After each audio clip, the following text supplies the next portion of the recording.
Good afternoon. Those of you who weren't at the Looking After Members session yesterday, I'm Victor Marshall. I'm your professional standards coordinator, so I'm otherwise known as the Keeper of Worries. We look after all of our people who come under investigation and coordinate a panel of friends. So I'm delighted to welcome to conference Michael Lockwood, who is the first Director General of the Independent Office of Police Conduct. We're pleased that Michael has taken the trouble to come to conference because one of the concerns that we had is the IPCC, as were disappearing. This new body called the IOPC was coming in. There was a fear that it would just be a change of name, not a change of anything else. And Michael has some views. Now, 8 months into the role, what I describe as still just in his honeymoon period, and we've already spoken about inviting Michael back maybe next year to conference to see the progress that has been made. It's fair to say that we as an association have had a long history of concerns about how our members have been treated and for the length of time that investigations take, etc. So this is the opportunity for Michael to set out some early thoughts of his tenure as the new DG. All lines of accountability under the new system end up with Michael, as he will explain. And then there'll be an opportunity, once Michael set out his views, to ask any questions and express some views, which I know he is open to listening to. And that's part of the new dialogue that we're hoping to have with the new body. So, Michael, thanks. You're very welcome.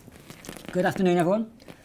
I thought coming in, I was like nervous coming in, like to come into somebody's bedroom or something with the doors, etc. So, so at least we found the right room, which is a good side. So thank you, Vic, first of all, for inviting me, I think. So what I was going to do today was take you through some of my thoughts about what I've heard, listened to, and what I would really appreciate, and I'll probably say it a bit later on, is your advice on my suggested way forward. I just hope we can have a bit of a two-way conversation, but I've got some thoughts about what the IOPC do, its emphasis, its narrative, but I really would like some feedback whether you think that's good, or if I've missed anything or anything I need to emphasise. So that, because that's important, we have a direction which you realise, understand why we're doing. So in terms of kicking off then, as Vic's up, I've been in the role 8 to 9 months now, so the sort of honeymoon bit is starting to fade a bit, a few more grey hairs, but I've been doing a lot of listening. And I suppose before I start on sharing with you what's come from that listening, it's just a bit about my background. So very briefly, before becoming to the IOPC, I was a chief executive of a London borough. London Borough of Harrow is northwest London, the most multicultural borough in the country. And I suppose my interest in policing was that I led for London boroughs on policing with the Metropolitan Met Police, which is going through as those in the Met, the move away from borough-based policing, etc., and all the fun that comes with that with the politicians. And my interest in policing probably dates back quite a few years, so you'll recognise how old I am when I said I started my interest with Dennis O'Connor. Remember Dennis? Reassurance policing. That's how old I am. So when Dennis was a chief of Surrey, that's how long we worked together when I was chief executive of Elmbridge to sort of set up on reassurance policing, which became Safer Neb. So I've got a long interest for some time. I still don't know all the answers, so your feedback today would be really important. The second issue, of course, being a chief executive of a London borough, I suppose, to me, hopes I can relate to some of the sort of financial pressures you're in. As a local authority, we had to make a 50% cut in our budget. So for me, that was an 85 million and another 75 million, and that was quite demoralising. I can't use any other word. It is very, very demoralising. And against the sort of cuts in grant, we had massive demand pressures, similar to yourself. Ageing population, great people living longer, but the cost of care added many millions to our budget. Children coming into our care, massive increase in children coming into our care, whether it was domestic abuse, drug and alcohol issue, or just general safeguarding issues, massive increase in that. And the third issue, believe it or not, in Harrow was homelessness. Massive increase in homelessness and the costs of that. So if you had that reduction in grant and had those demand pressures and a set of residents with a great suspect who thought the world was continued as it is, their expectations were still very high. I do have some resonance and I hope understanding of the financial context and pressures you you face. The second bit, which I hope will have some resonance, as part of the job at Harrow, starting in June last year, I was asked to go to Grenfell. So I took responsibility for Grenfell Tower, starting from June last year all the way through to January before I started. So I worked with the DVI teams, the forensic teams, and had a massive respect for the job people did on the ground. My job was to coordinate it, didn't tell them what to do, coordinate it. And I also led on community engagement and also worked with bereaved survivors, etc. So probably, as you probably gather, a lot of learning has come from that. A very emotional period of time, but working with yourselves, some of the people that represent it, was, really good teamwork in a very, very difficult situation. But some of the learning I'll share with you from that in terms of my direction. So that's my background. I suppose just a couple of words on IOPC. So if you remember IPCC, I don't know if you did know, they had a set of commissioners, and their job was to make the decisions. There's 4, 5 or 6 of those. They're all gone. Good and bad, they've gone.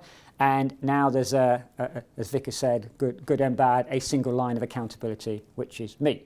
So I am a Crown appointment, a Queen's appointment, and I am ultimately responsible for the running of the organisation, its efficiency, the good and the bad, and also for the decisions it's made. All right? And I'd be very open about that.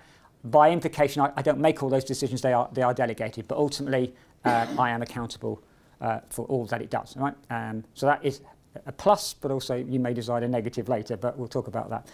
The other bit, in terms of the governance, just so you're aware, and why I've got to go back tomorrow, I chair a unitary board once a month, and that's made up of a number of non-exec directors appointed by the Home Secretary.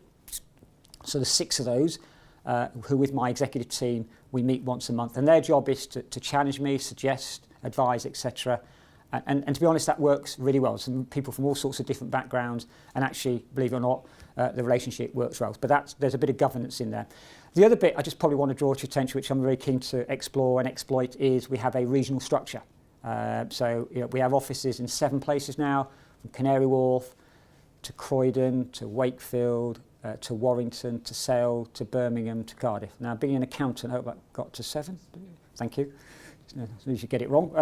So what I'm probably saying, there's a regional director in each of those offices, and what I'm really keen, we don't want to be London concentric, that people in those offices get out and talk to your chiefs, make sure they share what we're doing, and also get feedback from you about what the issues are, what's working, what's not. So I'm really keen about that more open approach.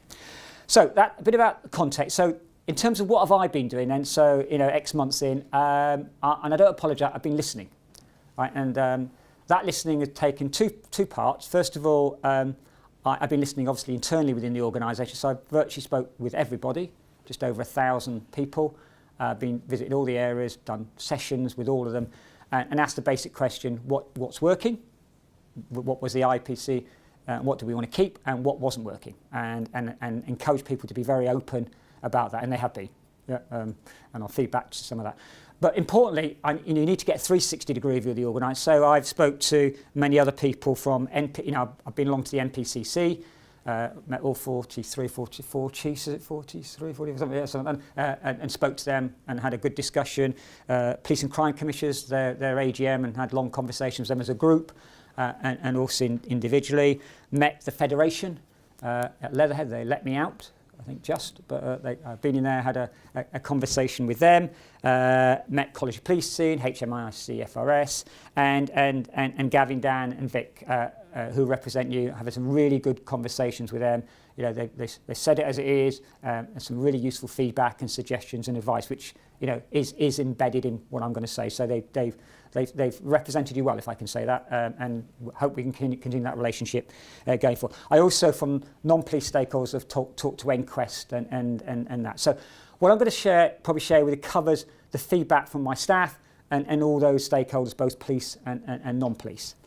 And I suppose what I would like your advice, as I said at the start, is what you think I've missed, what you think I need to emphasise, but I hope the direction of travel is something you think is a better one.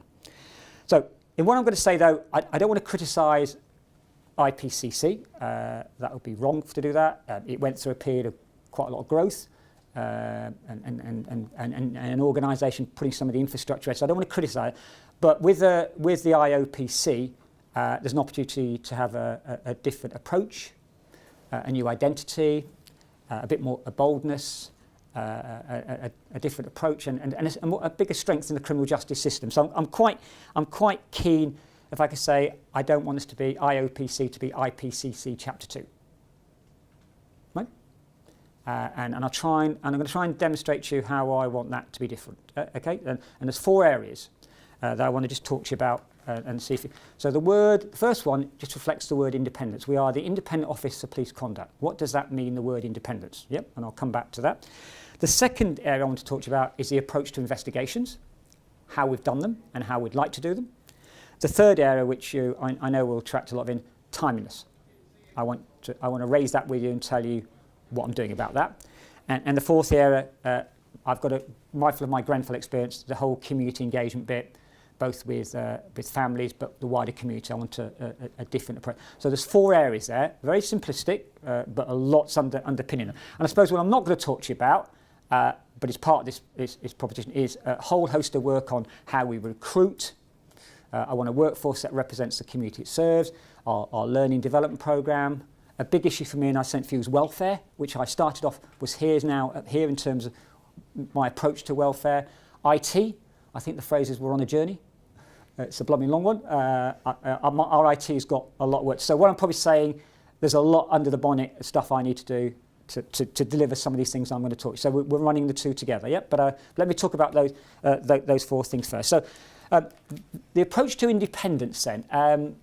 So I started a discussion on this, and what it was clear to me in the organisation, there's very different views of what the word independence would mean. And on one side, the word independent is quite traditional.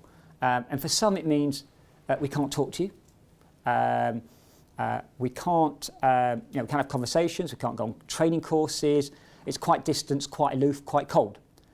Now, my view is that it's not a good approach. It's very traditional, it's quite old-fashioned, and it doesn't gain you any credibility. So what I'm very keen to do, and we are going to start doing, you should see the benefit, is I want to be able, my teams, to go out, talk to your beat officers, talk to people that drive vehicle pursuit drivers, talk to the custody suites. I've done all of those, spent a lot of time in 4 or 5 custody suites now, spoke to the guys on the beat, done police pursuits, etc. Done the firearms thing, judgment range, done. And I think I want my teams to do that, to better understand the context in which policing is taking place, some of the demand pressures we talked about, and financial pressures you're under. And I think by doing what we suggest, we hopefully get better credibility and better understanding when we look at something, the context in which that is happening. And I say that from my knowledge as a local authority chief exec, when what I used to have is these inspectors used to come in. I won't say which ones. I did all right on them, but they used to look at things like that, and it was very tick boxy. And they didn't understand I was actually had to make 50% cut in budgets, and had massive demand pressures. But it was looked like that. And I just think that's not right, and we need to have that more grown up, more mature approach. So you're going to see hopefully some more visibility, and if that approach means you offer the best training courses, we'll be going on your training courses. Yep, no issue. We can still be independent. Talk to you, still be independent, go on your courses, and still be independent by understanding better what you're doing. So it's a very different, in my view, a more grown up approach to our role, and moving away a bit more from this tick box to that better understanding. So I hope that is welcomed, and hopefully gets us a bit more credibility as we go forward. So that's issue 1. The second issue is our approach to investigations. We have historically had a number, and I'll be very open with you in terms of the investigations we've done. Now, a number has its advantages, and a number has disadvantages. And what I found by having a number, the number has become the objective rather than what we're looking at. Yeah? And I just think I'd like to get away from that number. And it's not about doing less work, I'll come back to that in a minute, but let's get away from that number, because that number was a bit like a treadmill. And everything, and we looked at stuff depending how close we were to that number, how far from that number. And sometimes your thresholds change. So your PSD departments will sometimes, why are you looking at this? And another year, we don't look at it. So I hate to use the word police dog bites, but we sometimes looked at those some years and not others. And the PSD department, why are you looking at this? And so it's a bit of an inconsistent approach, and I don't think it's the best use of our resources. We're looking at lower limb injuries and wrist breaks, etc., because the target was the objective. So I want to get away from that target. All right, we will look at serious and sensitive. That is our job, and we will do that well. But I don't want to be hung on a target, and I've talked to Home Secretaries and Ministers about that, and they support that, and so do your chiefs. Yep. Now, what that does, that will give us a little bit of flexibility, and what I would like to do with that flexibility is spend that more on the learning, the prevention bit. Because the thing about the Grenfell, if I can use that, my first learning is they want, the sort of bereaved families say they want justice to be done. So if somebody's done something wrong, they've not used your powers properly, they want justice for that. However, the second thing is says they don't want it to happen again. So my job in terms of looking at the learning agenda is the prevention agenda. How can we avoid these things keep happening? I have no satisfaction in keep looking at the problem. That it's negative, it's reactive. How can we work together to stop the problem happening? So for me, that means a different approach in terms of when we look at our investigations, identifying the learning, because it's very fragmented at the moment. So we need to make sure we grab that learning better and put it in a way that is more accessible and acceptable to you, more thematically done. So from our investigations, this is sort of things that are coming out which may help improve practice and avoid the problem happening again. Yep. So that very change. We've got a thing called I don't see it. There's a learning bulletin I've got somewhere. I don't know if anybody's seen it. Probably haven't, but we've revamped that. It's a magazine that comes out to share that, but we need to make that more useful and more interesting and something that can help you do your job, in a difficult environment. So there's going to be an emphasis on learning. To reinforce that, I've looked at the public perception tracker survey and to identify what are the issues that are important to the public that if we looked at them, they would give confidence in the criminal justice system and in policing. Yep. And in addition, what are the issues for policing going forward that if we looked at, we could help avoid these problems becoming a bigger problem. And we've identified 6 themes. Now again, maybe in questions we can get your advice and thoughts on those. So the first theme is abuse of authority for sexual, financial and information gain. It's not a massive issue at the moment, but there are a number of cases. The trend is going upwards.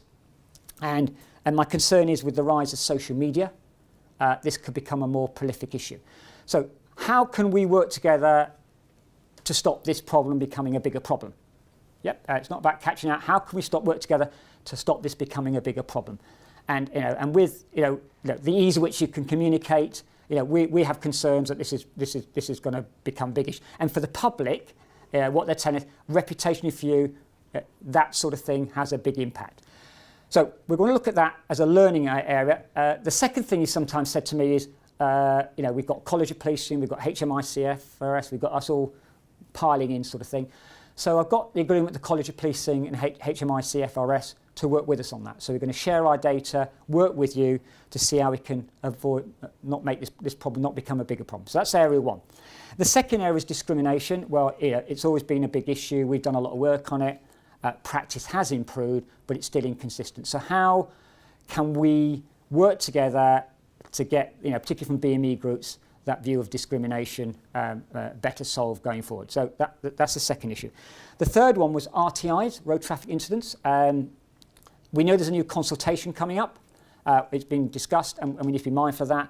But the increase in number of RTIs has gone up quite significantly between years, and particularly its impact on passengers, bystanders, and other road users. So again, we'd like to look and work with you about how can we help that. We have, supported the new consultation document about giving police drivers more protection. We've been open about that. We support that. But how can we work to minimise these deaths, etc.? And it is of great interest to the media and attract. So how can we learn from that? That's the issue third.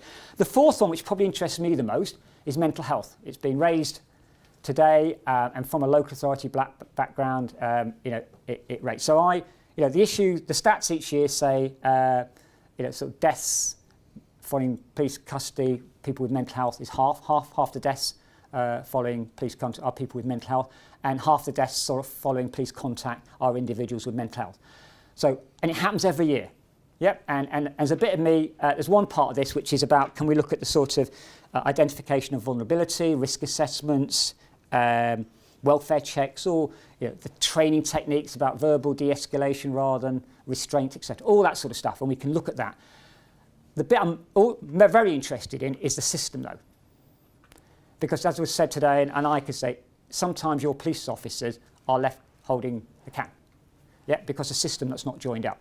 So the links between local authorities, health, mind, etc. I had many occasions when I was in the custody suite how an individual with mental health was left in the custody suite because they had nowhere else to go. It's not the right place for them to be, but there's nowhere that the system was not supporting your officers, so they're left carrying the can. And my slight worry then, just to add to that, when something does go wrong, then we come in and investigate them for them trying to do a job which others should have been doing. Yeah. So what I want to do is push the boundaries as far as I dare.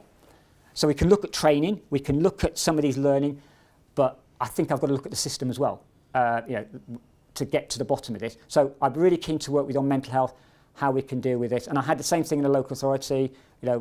We had people coming through the door, but we had no mind, no NHS support, and we were left holding the can. And that's what happens here. So that mental health thing, I'm really keen to look at that wider system and how we can help you get that right. The other two areas are domestic abuse,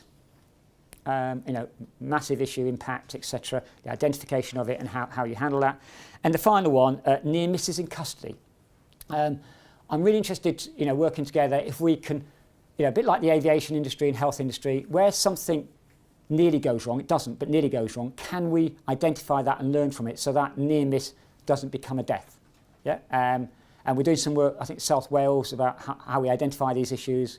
But is there some learning we can do to do that? And I sit on this board called the Ministerial Board of Deaths in Custody Board, again, which is about how we can avoid it. So they're very interested in work on that. So those 6 things are about learning. Now, they're things that the public are interested in, and I'm being told that would be interested in from you. Now, just for clear, we're not going to sort those out. I'm not going to sort discrimination out. I'm not going to sort mental health. But what I'd like to do is sit down with yourselves and non-police stakeholders and look at which bits can we focus on together to try and make improvements in those areas. Otherwise, we'll keep looking at them every year, and it's a reactive agenda. So I'd really like to see how we can put some learning into place to try and minimise or control or whatever some of those areas. But we're not going to solve them completely. And what I want to do at the end of the year, because I should be accountable, is we're going to do a write-up about what difference we've made. Now, it won't be very good in the first year because we'll just get going, but I'd like to work with you about what difference we made in practice, learning, etc., that will hopefully minimise those issues. And if we get really good, which we're not, is we'd like to look at this across different parts of the country. So mental health may be very important here in London, but not in Manchester. So we'd just like to maybe look at it also in terms of regions as well when we get. So what I'm probably saying then in essence is we will look at the serious and sensitive, and we'll continue to do that, but we won't be stuck on a target.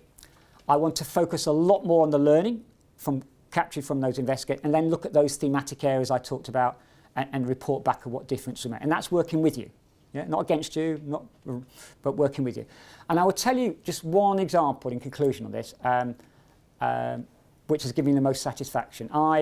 We put an article out. An officer rang in and said, look, they went to an RTI, and obviously an accident. They saw the three victims in the car, got them out. They found out 2 days later there was a 4th person who was in a hedge, had been thrown from the vehicle 50 yards away, didn't know about it, and the person died.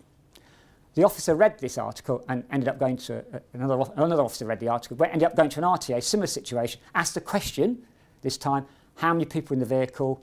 There were 4. There was only 3 they saw. There was a 4th person that had been thrown, again, out of the vehicle. They found this 4th person near death. The fact they'd asked a question, they found him, saved the person's life. That learning. So that, to be honest, gives me more satisfaction than just being on a treadmill. All right, and if we can work together to look at that learning and improve that practice, that's more satisfying to me. So the approach to investigation is going to be more focused. We've got our serious and sensitive, but focus. I'm really working with you on about how we can do prevention and learning. The third area, timeliness. I put my hand up. Yeah, we have got to get better. No ifs, no buts. Right? It's not good enough. Right? And the Federation have told me, you've told me, it's not good enough. All right, so no ifs, no buts, no maybes. I've got to sort that. All right, and I've started on that. So processes are now going in place about sort of how we allocate cases, that we keep the same investigator on it, how we resource it, our links with the PSDs, because some of the interfaces are so slow, and what we ask for and what comes back, it's very time consuming. And also how we write reports. Sometimes we write the report at the end, we write it as we go along. Lean work, etc. So there's a lot going on, all right? But we've got a long way to go. But what I will tell you, for the first time, we're now closing more cases than we're opening. I know we're starting from a low base, but we are closing more cases than we're opening. For the first time, our closure rate is now up 60%. Yep. And our current rate is 50% now of our investigations have been dealt with in 6 months and 66% in 9 months. That's not, we've still got further to go, but what I'm probably trying to tell you is we're underway on that journey. All right. Now, there's another issue on this, which I want to raise you. So I've got to sort that, and I will, but we're not the only players in the system. And I've raised this with ministers. There's CPS, there's coroner, pathologist, expert witness, federation, appropriate authority, etc. So the system is a very complex system involving a lot of people, a lot of different handoff points, a lot of relationships, etc. And if we're going to get that right, I've got to start by sorting my bit out, but there's other bits in the system that aren't working as well. And I'm getting the blame for that, which I accept, but there are other bits that I've also got to get better.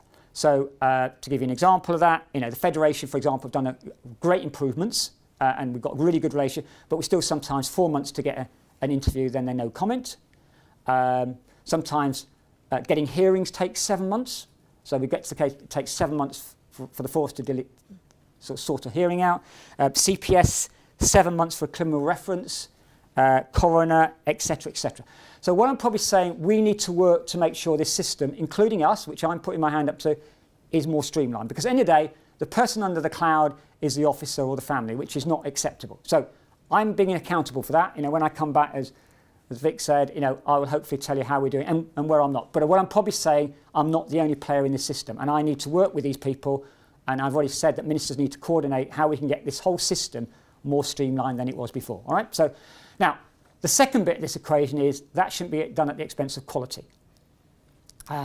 So as you know, my workforce does include ex-police officers and all sorts of things. So the two bits I wanted to share with you is I'm introducing a concept called subject matter network. So in the organisation, take an RTI for example, we will have experts in certain areas, whether it's RTIs, whether it's discrimination, whether it's mental health, who have the most knowledge, the latest thinking. They talk to the College of Policing, where there'll be points of contact in the organisation. So if we've got 8 RTIs, we don't just deal with them in 8 different islands, that they've got somebody who is an expert, has got the latest thinking from the College of Policing, talk to Break, etc., who can help us deal with this more quickly, make sure we focus on the right issues, not everything, and get to a more quality product. So we're moving to subject matter networks. And the second thing, which I found really, really good and really good feedback, is involving the people that have been through this process.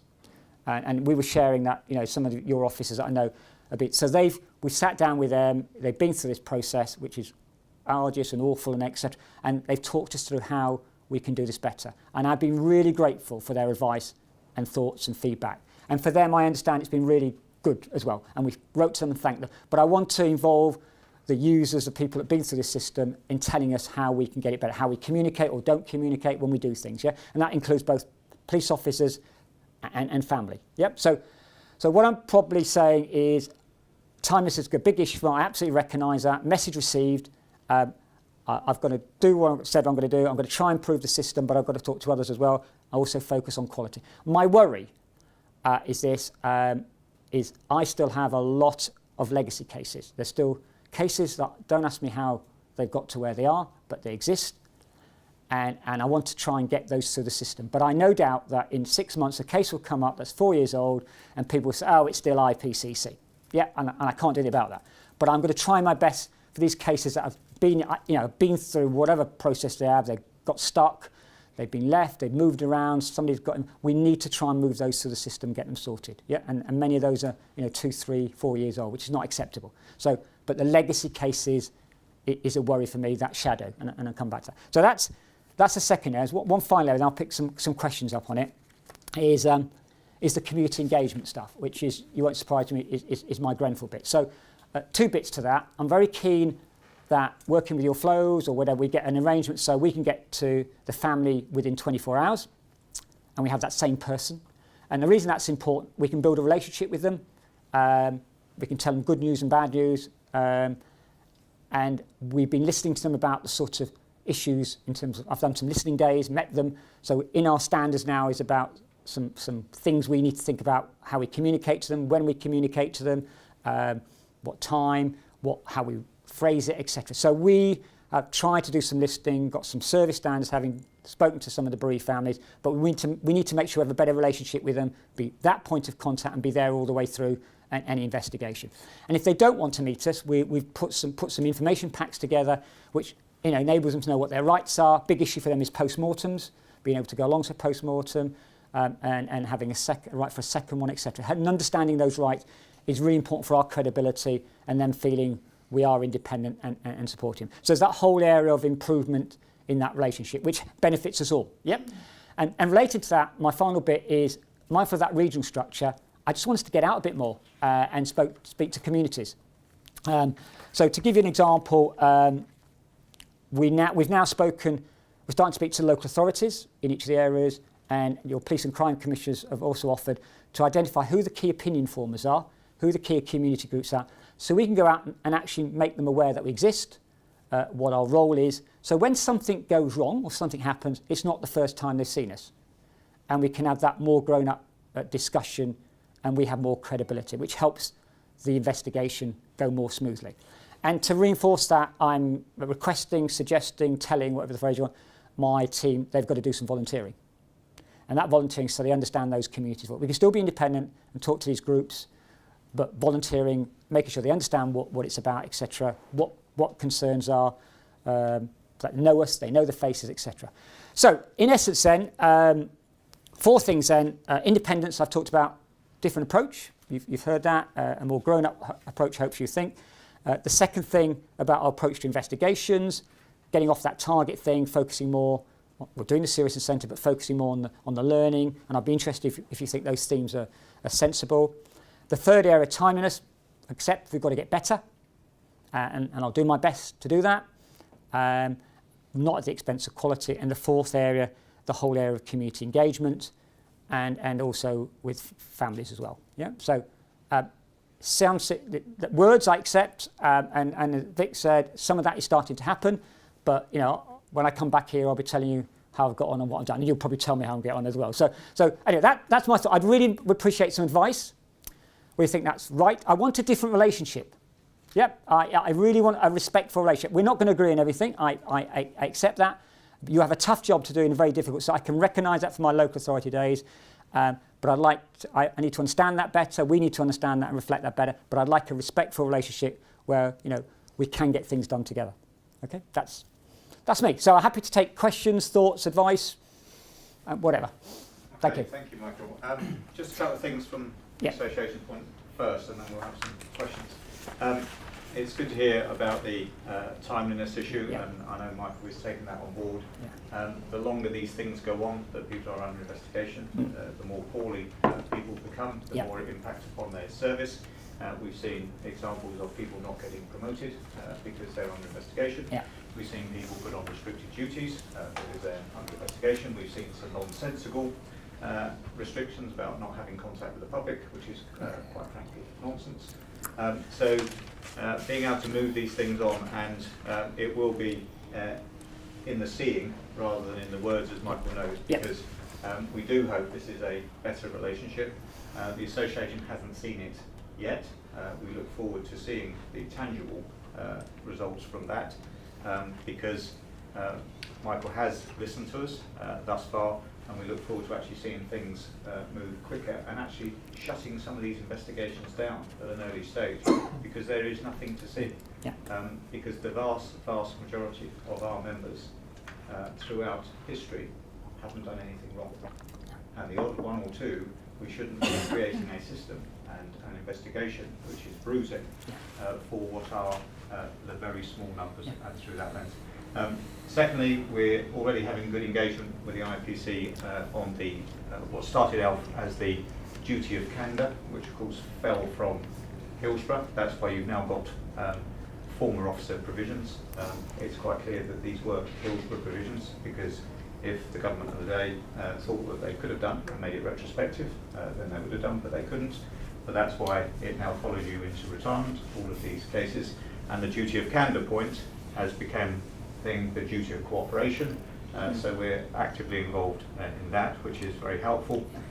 We're also involved in the discussion about separating officers after a critical incident and how that has worked, because we were in conflict with the IPCC about that. So the open dialogue thus far has been really good. We're looking forward, like I say, to seeing some tangible things around the investigations, and that this is a very different organisation to the IPCC that we experienced before. And Vic, So, go on. go on. Now, I was going to say, there's one thing I wouldn't mind just sharing with you, which I think is going to be very important to the discussion we have, is this issue of this case to answer thing. Can I just talk to you about that? So what happens, because it is very important, fundamental to the way we look at things. So we have what's called a case to answer test. I don't know if anybody's aware of that. And basically, what that case to answer said, we have to look at something if we think it could be proven. It's the word could, yeah, not would or should. Now, the problem with that, of course, that's a very low threshold.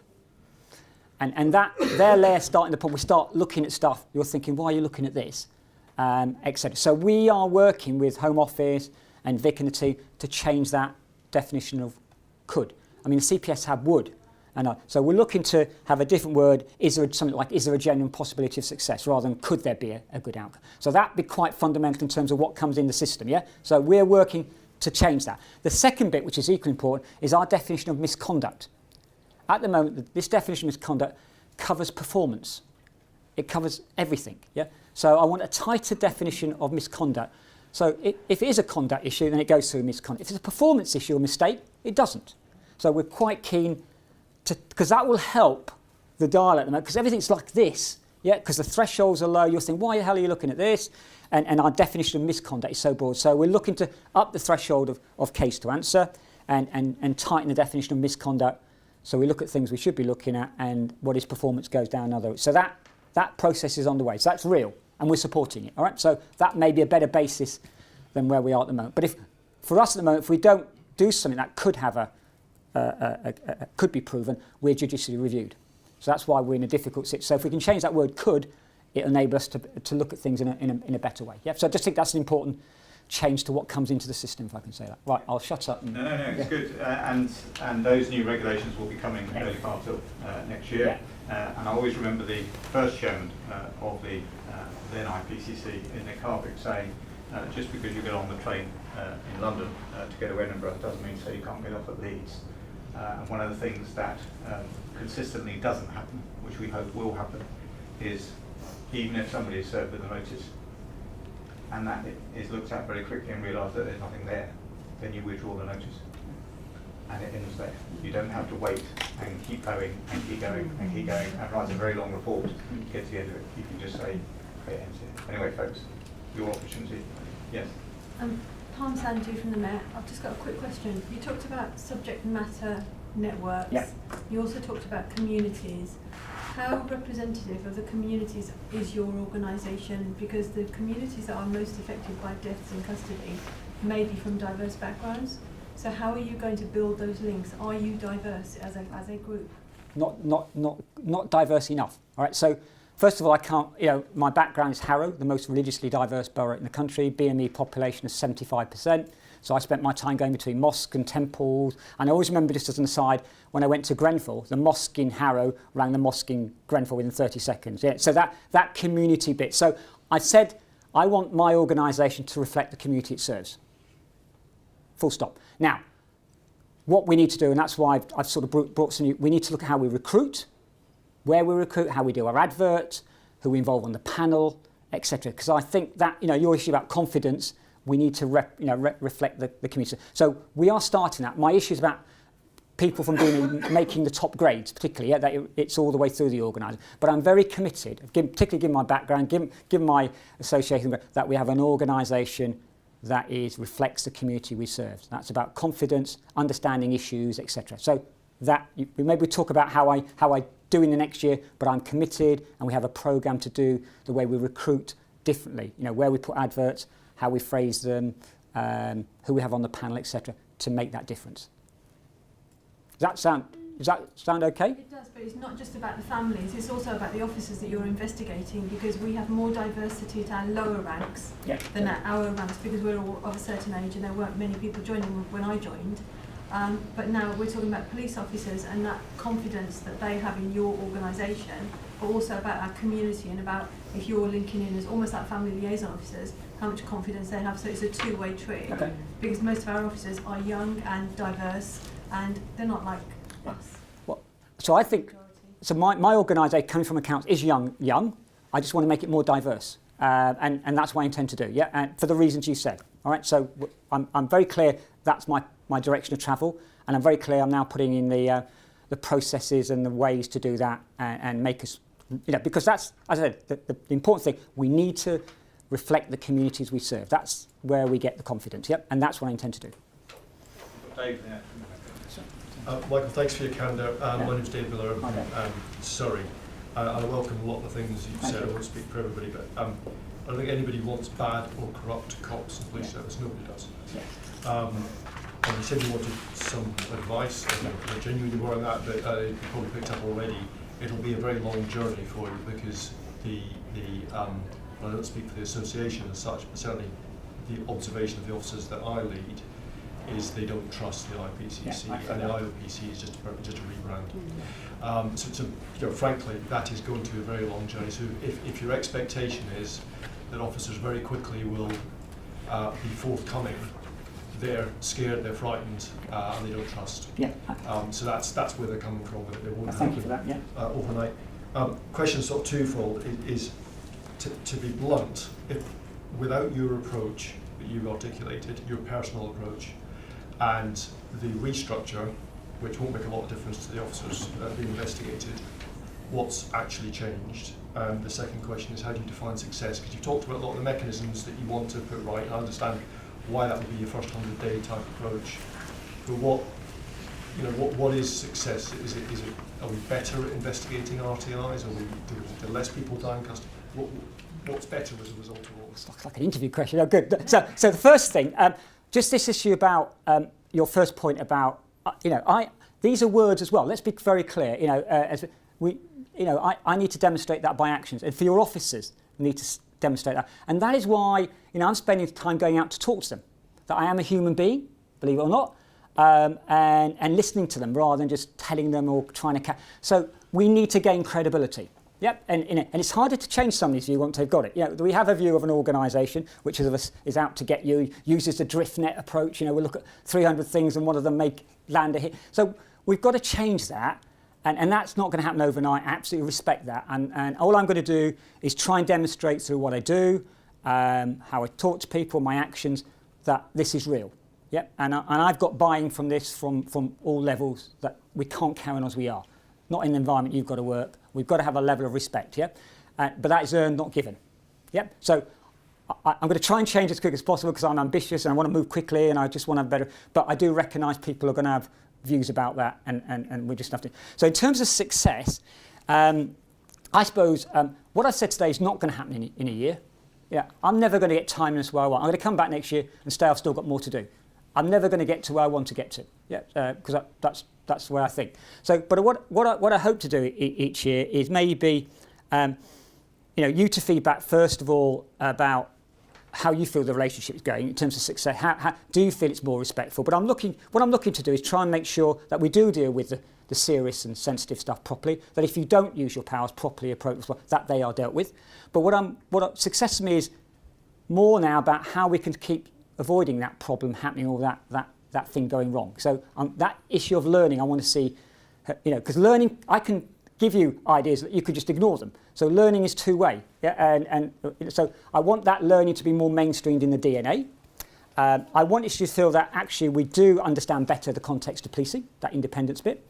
I do want you to think actually timeliness is getting better, and the quality is going up, because you know there's many comments about the quality of some of our reports.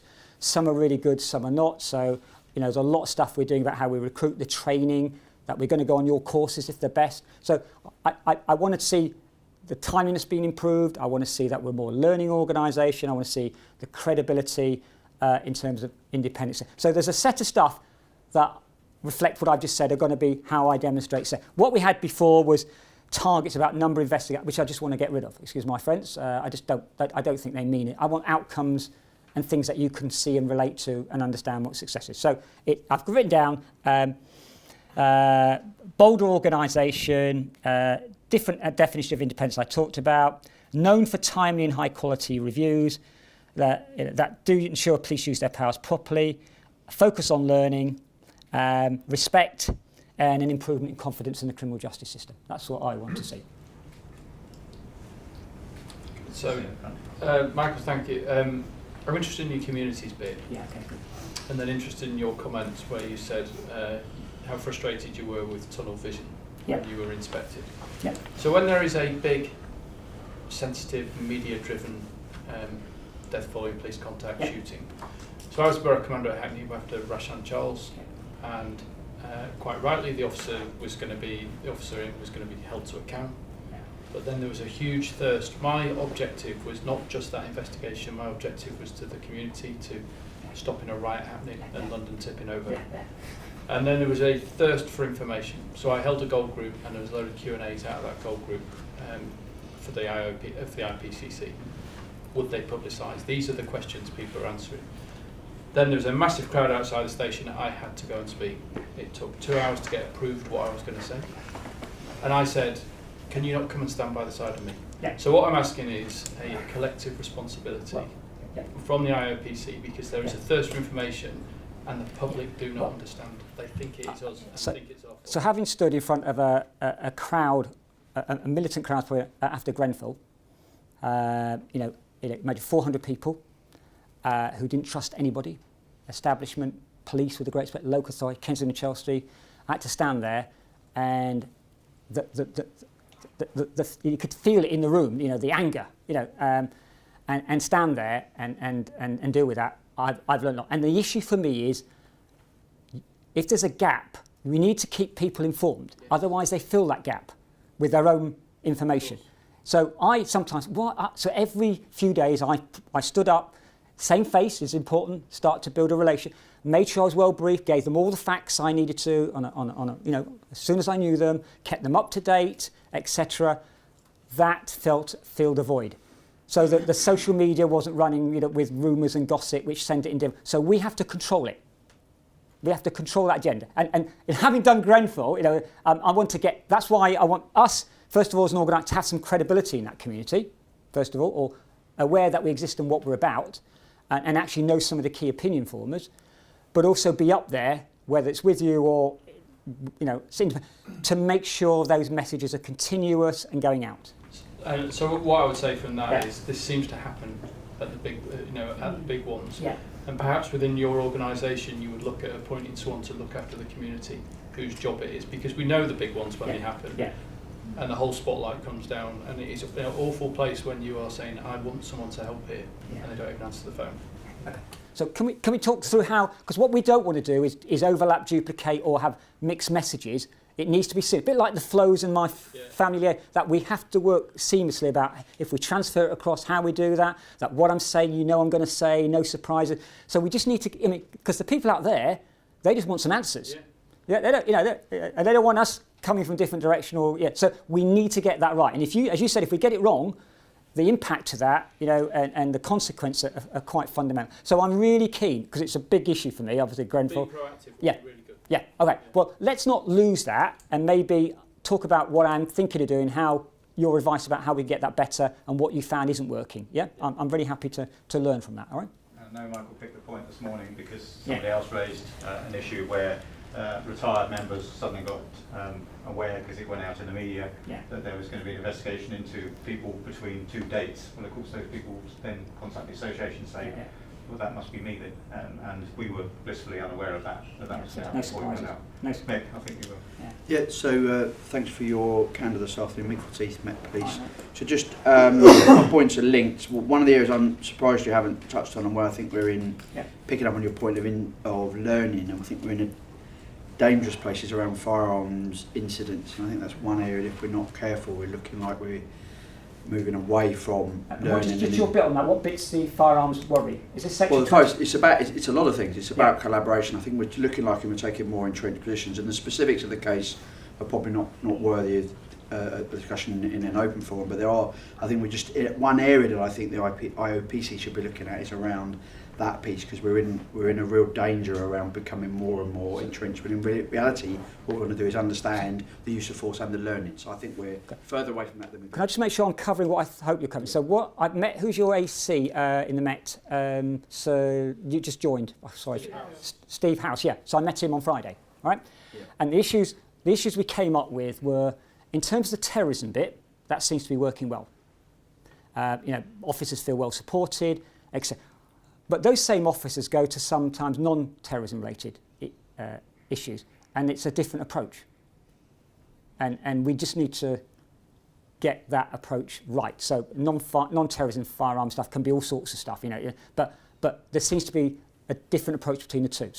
So we've agreed we need to look at how we can get a sort of protocol or approach that reflects some of the confidence your terrorism guys have, as opposed to non-terrorism related firearms. In addition to which, what I am in discussion with is a thing called Section 22, which has been a totemic issue for 3 years with the police force on separation following incidents. And I want to solve that.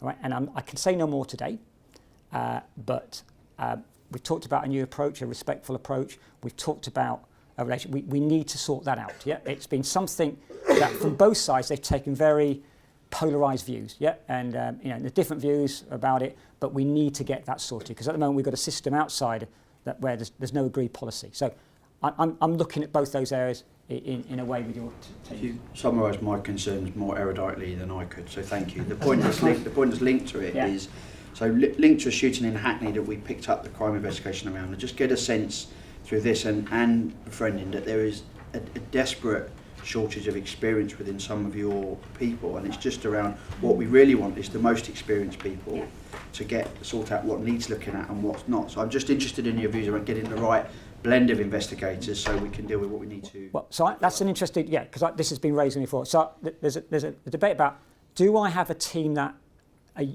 who are expert in going to these situations that would give your officers confidence because they've done many of them? Because sometimes you get somebody new who's never been through one of these procedures, and do they know what they're doing? I'm looking at that confidence bit. Do we get an expert team to go along to all these and what's the logistics of that? Yep, to give your guy.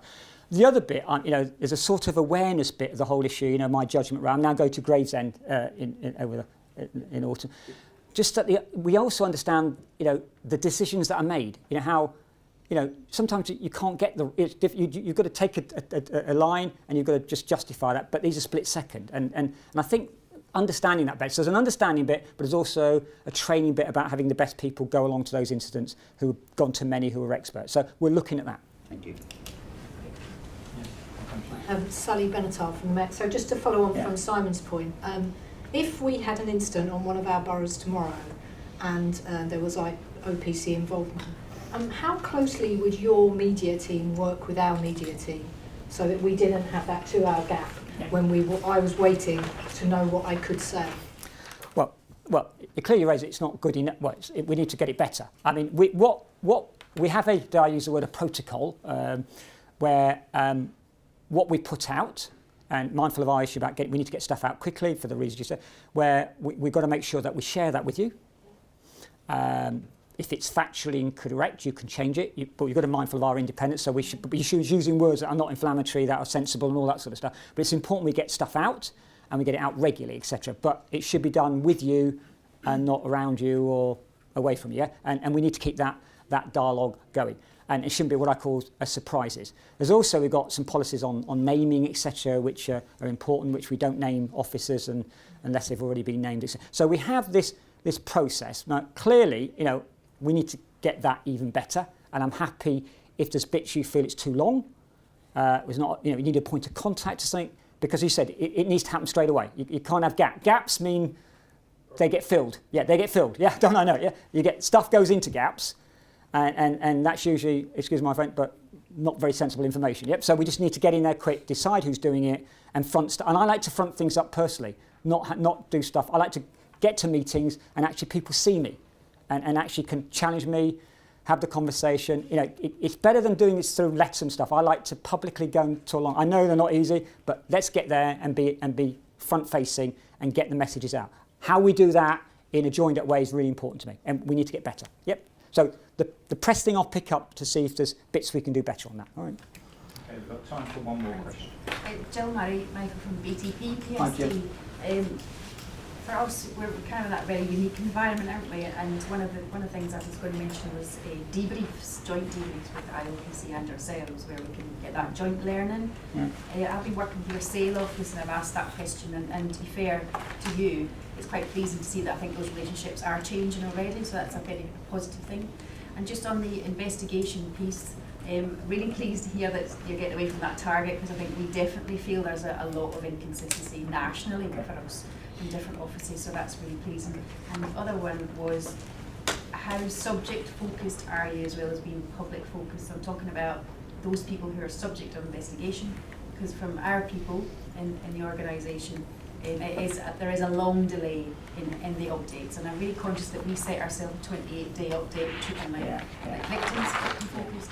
So is there a plan from you guys? So just hope is that. So the bit about about talking to people that have been through this process. How can we make sure when should they be updated? Some people if you're not going to tell me why you update me every 28 days, you're saying the same thing. So we just need to get something that suits their needs rather than what we think their needs are. And that's why, the fact some of your officers have come forward and helped us on that, I am really grateful for, and some really good advice. Because we need to make sure this onerous and not very pleasant process is done in the best way for them, and they don't feel they're left in a vacuum or not knowing what's going on. So we need to listen to them about showing we keep them up to date in the way you said. So I really want to use the people that have been through the system to make that better. Yeah?